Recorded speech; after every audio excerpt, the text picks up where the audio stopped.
Presiden Prabowo Subianto geram karena ada pihak-pihak yang punya agenda lain yang tak sejalan dengan tujuan negara memakmurkan rakyat. Mereka diibaratkan oleh Prabowo sebagai pengisap darah rakyat yang cuma cari keuntungan dan ingin rakyat miskin terus. Siapa yang dimaksud oleh Prabowo? Selengkapnya dalam Ulas Utas Rakyat Miskin Terus, Prabowo sindir dalangnya.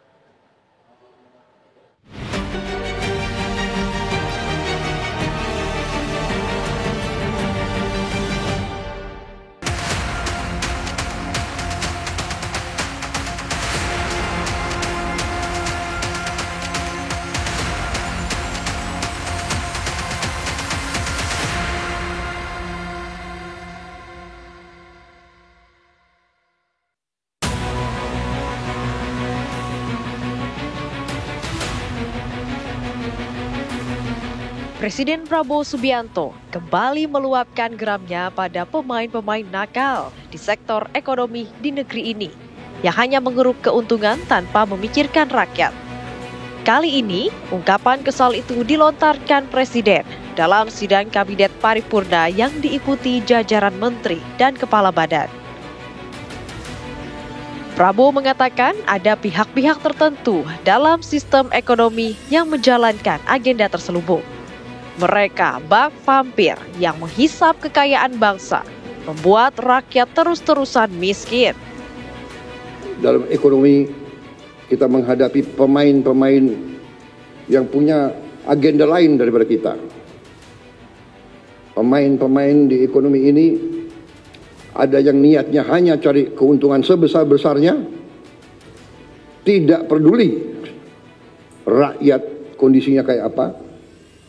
Bila perlu, rakyat dimiskinkan terus agar mereka bisa mengisap kekayaan kita, bagaikan mengisap darah. Ada. Ini namanya realisme. Prabowo menegaskan, pemerintah menolak segala bentuk upaya sistematis yang bisa menjerumuskan rakyat ke dalam kemiskinan demi keuntungan segelintir pihak. Kita bukan anak kecil. Kita duduk di sini, di kabinet ini, saya sebagai presiden, wakil presiden semua, kita di sini bukan anak-anak kecil. Kita tidak bisa dibohongi, kita tidak bisa ditipu lagi. Kita ingin baik. Kita ingin beri kesempatan kepada semua. Tapi kita tidak rela rakyat Indonesia dimiskinkan terus. Kegeraman Prabowo terhadap ketamakan atau keserakahan pemain ekonomi juga diungkap beberapa waktu lalu. Ia sampai membuat istilah mazhab baru, serakahnomics.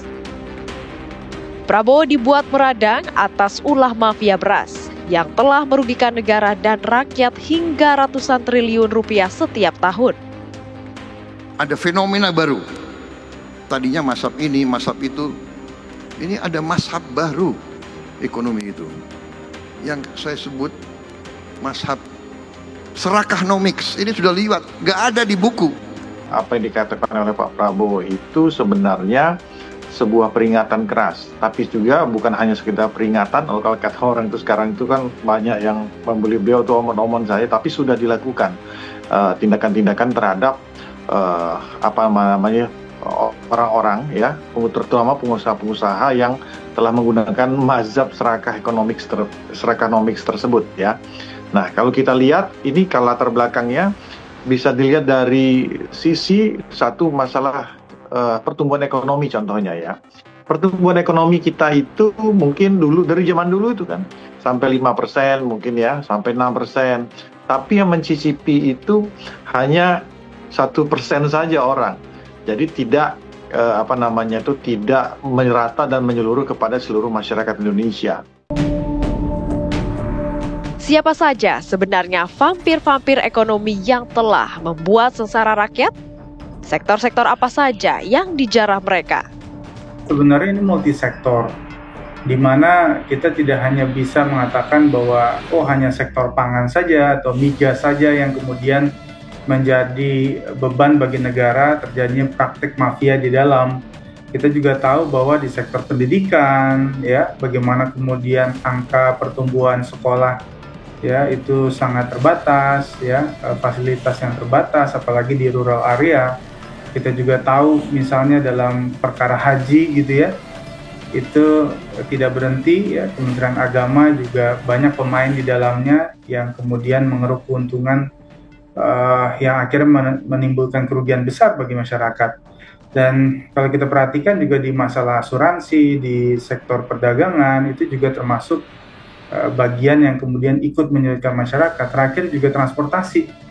Masyarakat menjerit, ya, sampai-sampai mereka mendapatkan tiket yang begitu mahal.